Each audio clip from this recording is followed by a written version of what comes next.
집사님들이 음식을 먹고 있을 때 옆에서 고양이가 간절한 눈빛으로 바라본다면 조금은 괜찮겠지 하며 주고 싶은 마음이 들 때가 많습니다. 특히 식탐이 많은 고양이의 집사님이라면 반드시 숙지해야 하는 고양이에게 위험한 음식을 빠르게 알아본 후 고양이 음식에 대한 오해와 진실도 함께 살펴보도록 하겠습니다. 고양이 음식에 대한 내용 시작에 앞서 고양이 밥그릇에 관한 궁금증을 의외로 많은 초보 집사님들이 가지고 계신 것 같아 잠시 살펴보도록 하겠습니다. 주로 플라스틱, 스테인레스, 도자기, 유리 정도의 재질이 기본일 텐데요.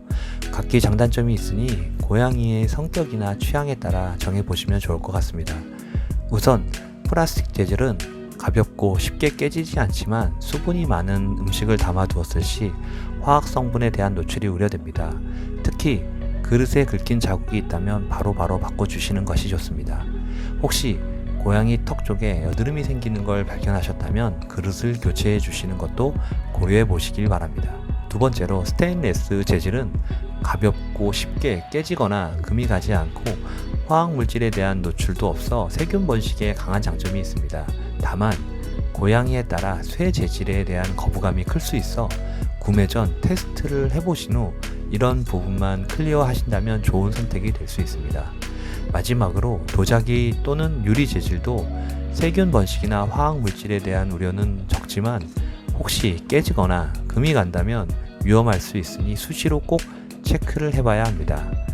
물론 어떤 재질의 그릇이든 매일 세척해 주시는 것을 기본으로 해주셔야 고양이 건강에 큰 도움이 됩니다. 자, 그럼 본격적으로 고양이가 먹지 말아야 하는 음식들은 어떤 것들이 있는지 빠르게 살펴보겠습니다. 1. 사람이 마시는 우유. 고양이에게 주지 말아야 하는 대표적인 음식으로 상식처럼 알고 있는 내용입니다. 고양이는 우유에 들어있는 락토스라는 유당분해 요소가 없어서 소화가 잘 안되고 설사를 하기도 합니다. 우연히 먹게 되었더라도 소량이면 너무 걱정은 안 하셔도 괜찮지만 주의 단계의 음식입니다. 2. 생 오징어와 문어, 갑각류와 조개류 등 소화하기가 어려운 음식으로 소화불량 등을 일으킬 수 있습니다. 이 또한 주의 단계의 음식입니다. 3. 과자류와 견과류. 사람이 먹는 과자에는 고양이가 먹기에 상당히 높은 지방이 함유되어 고양이들의 위장으로는 소화시키기 어렵습니다. 애처로운 눈으로 보고 있다고 고양이에게 먹고 있던 과자를 주는 건 주의해야 합니다. 구토를 유발할 수 있고 주의 단계의 음식입니다. 4.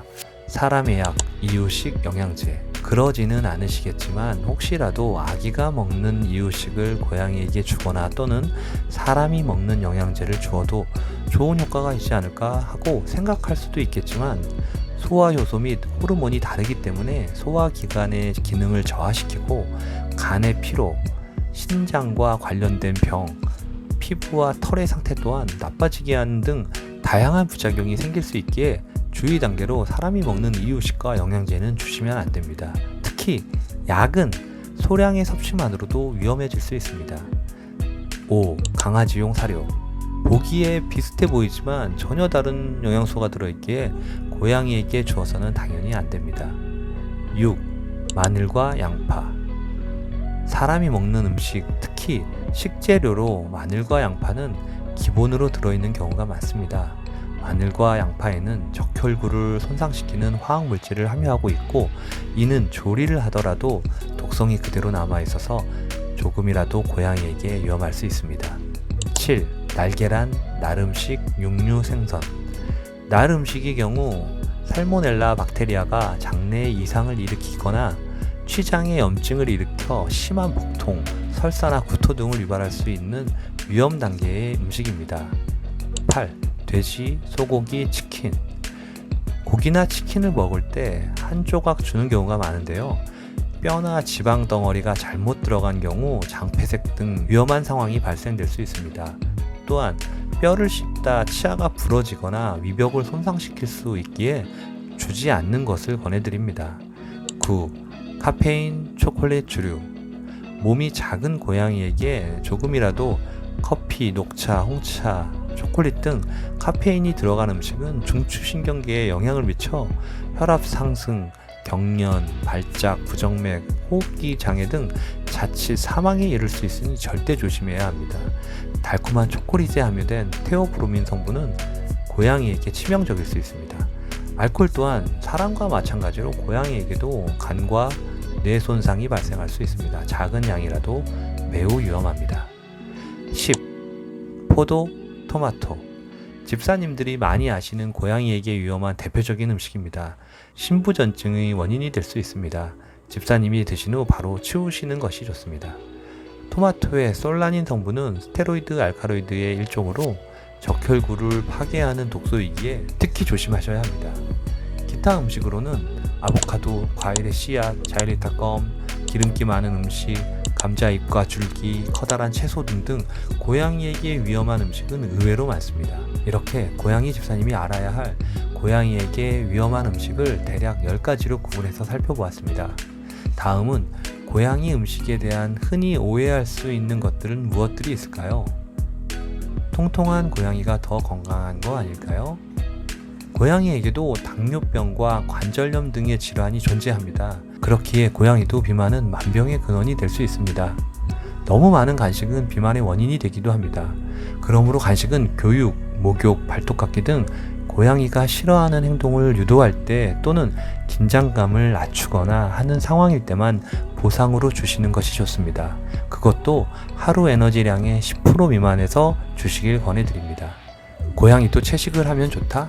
우리가 잘 알고 있는 것처럼 고양이는 완전한 육식 동물이기에 고양이가 채식만을 한다면 건강에 치명적일 수 있습니다. 다만 채소는 비타민과 수분이 풍부하기에 가끔 주시는 것은 건강에 도움이 됩니다. 고양이와 강아지 사료 비슷한 거 아닌가요? 영양소의 종류가 다른데요. 대표적으로 타우린 성분은 고양이 사료에는 들어있지만 강아지 사료에는 없습니다.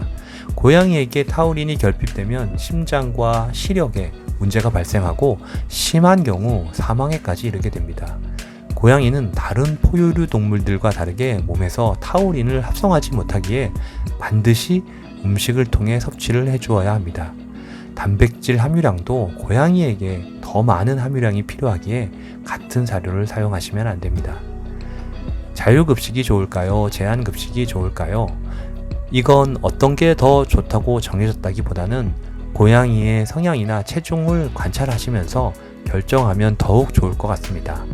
고양이가 적정한 체중이고 집을 자주 오래 비워야 하는 경우라면 일정 양을 준 후 알아서 먹도록 하면 좋습니다. 하지만 식탐이 있는 성격이 고양이이거나 2마리 이상의 고양이를 키운다면 급식을 제한하는 것이 좋습니다. 횟수는 정해져 있지 않지만 고양이는 보통 조금씩 자주 먹기에 사료를 주는 횟수가 많을 수밖에 없어 집을 비우거나 하는 경우에는 더욱 신경을 쓰셔야 합니다. 그렇다면 우리 고양이는 적정 체중일까요? 적정한 고양이의 몸은 엎드려 있는 모습을 위에서 내려다 보았을 때 모래시계의 모양이고 축 처진 뱃살이 없으며 옆구리를 만졌을 때 갈비뼈가 느껴져야 합니다. 비만이 아닌 고양이라도 집안에서 생활을 오래 하는 경우에는 평소에 체중을 관리해 줘야 합니다.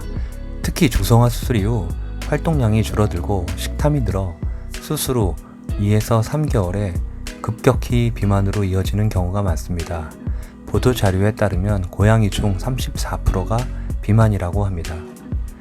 이제 우리는 고양이 밥그릇을 고를 때 고려해야 할 것과 고양이가 먹지 말아야 할 음식들과 음식에 대한 오해하기 쉬운 상식들을 알게 되었습니다.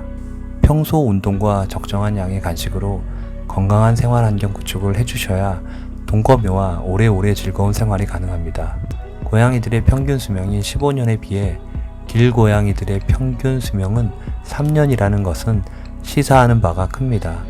여러 환경 탓도 있지만 안 좋은 식습관이 5배 이상의 수명차에 영향을 보여주는 만큼 조금만 주의를 하신다면 행복한 동거 생활이 가능할 거라 기대합니다. 더 좋은 내용으로 다시 찾아오겠습니다. 감사합니다.